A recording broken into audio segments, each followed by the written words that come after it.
एक मनोहर नाम का बहुत मेहनती बुनकर अपनी मूर्ख और घमंडी पत्नी के साथ रहता था। मनोहर की कारीगरी बहुत अच्छी होने के कारण उसके सिलाए हुए कपड़ों को अच्छे दाम मिलते थे। उसकी कपड़े बुनने की मशीन पूरी लकड़ियों से बनी थी। एक दिन बहुत बारिश होने के कारण उसके दुकान में पानी भर गया और उसकी कपड़े बुनने की मशीन पानी में डूबकर खराब हो गई। ओहो, मशीन की लकड़ियां तो खराब हो गई। अब मुझे नई लकड़ियां लाकर इसे ठीक करना पड़ेगा। लकड़ियां लाने के लिए मनोहर कुल्हाड़ी लेकर जंगल की ओर निकलता है। मनोहर जंगल में मजबूत और लंबी लकड़ियों वाला पेड़ ढूंढने लगता है। जंगल में बहुत घूमने के बाद भी उसे अच्छा पेड़ नजर नहीं आता। घूमते घूमते उसकी नजर नदी स्थित एक पेड़ पर गई जो बहुत ही लंबा और घना था। ये अच्छा पेड़ है। इसके लकड़ियों से मेरी मशीन के सारे उपकरण बन जाएंगे।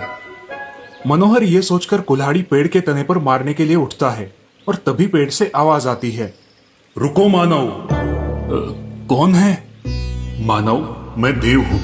मैं इस वृक्ष पर आनंद से रहता हूँ और नदी के किनारे शीतल हवा का आनंद लेता हूँ, और वैसे भी वृक्ष काटना उचित नहीं है।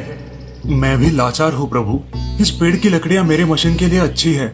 लकड़ियों के बिना मेरे मशीन के उपकरण नहीं बनेंगे और मेरा कपड़ा नहीं बुनेगा। प्रभु, मेरा परिवार भूखा मर जाएगा, इसलिए मैं इस वृक्ष की शाखाएं काटने के लिए विवश हूँ प्रभु।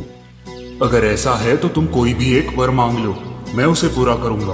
केवल तुम इस वृक्ष को मत तोड़ो। प्रभु, यदि यही बात है तो मुझे सोचने के लिए एक दिन का समय चाहिए। मैं मेरी पत्नी और मित्र से सलाह करके आपसे वर मांगूंगा। ठीक है मानव, मैं तुम्हारी यही प्रतीक्षा करूंगा। ये कहकर देव अदृश्य हो गए। मनोहर अब जल्दी जल्दी घर जाने लगा। गांव में जाते ही मनोहर की भेंट अपने मित्र नाई से हुई। अरे मित्र, क्या हुआ? बड़ी सोच में दिखाई देते हो। घर में सब ठीक है ना? क्या बताओ मेरे दोस्त, मेरी बुनाई की मशीन कल पानी में खराब हो गई। अब मनोहर उसके दोस्त नाई को जंगल में घटी सारी घटना विस्तार से बताता है। अब तुम ही बताओ, मैं भगवान से क्या वर मांगू? क्या बात कर रहे हो? सच में? हाँ मित्र, ये सच बात है। यदि ऐसा ही है तो तुम एक राज्य मांग लो।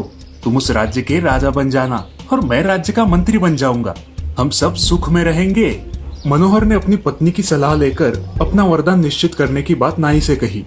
मित्र, तुम्हारी पत्नी बहुत ही घमंडी और मूर्ख है, ये तुम्हें भी पता है, और ऐसी स्त्री को किसी भी निर्णय में समाविष्ट करना ठीक नहीं है। घमंडी और मूर्ख स्त्री को सुख साधन के अतिरिक्त कुछ भी नहीं सूझता है। मनोहर ने फिर भी अपनी पत्नी से सलाह करने के बाद ही अपना निर्णय लेने का विचार प्रकट किया। ठीक है, जैसा तुम चाहो। मनोहर घर जाकर अपनी पत्नी को बताता है, आज मुझे जंगल में देव मिले थे।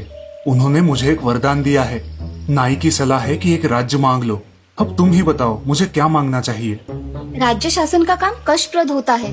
राजा बनने के बाद उसे बहुत सारे काम होते हैं और वो संसार के लिए वक्त ही नहीं दे पाता। ऐसा हीरो से भरा मुकुट किस काम का, जो बहुत सारी मुश्किलों को साथ ले आए। हाँ भाग्यवान, तुम्हारी बात तो सच है। भगवान राजा राम को और राजा नल को भी राजा बनने के बाद कौन सा राज्य का सुख मिला था, और क्या पता हमें भी राज्य का सुख मिले या ना मिले। मगर ये प्रश्न है कि अगर राज्य ना मांगा जाए तो हमें क्या मांगना चाहिए? तुम अकेले ही जो 2 हाथों से कपड़ा बुनते हो, उससे हमारी गृहस्थी अच्छी चलती है।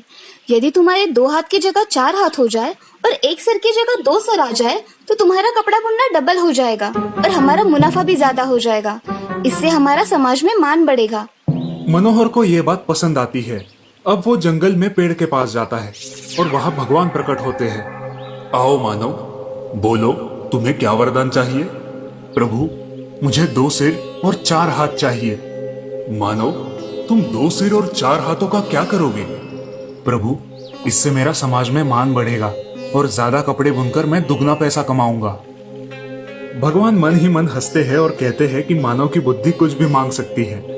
तथास्तु। भगवान मनोहर को वरदान देकर लुप्त हो जाते हैं।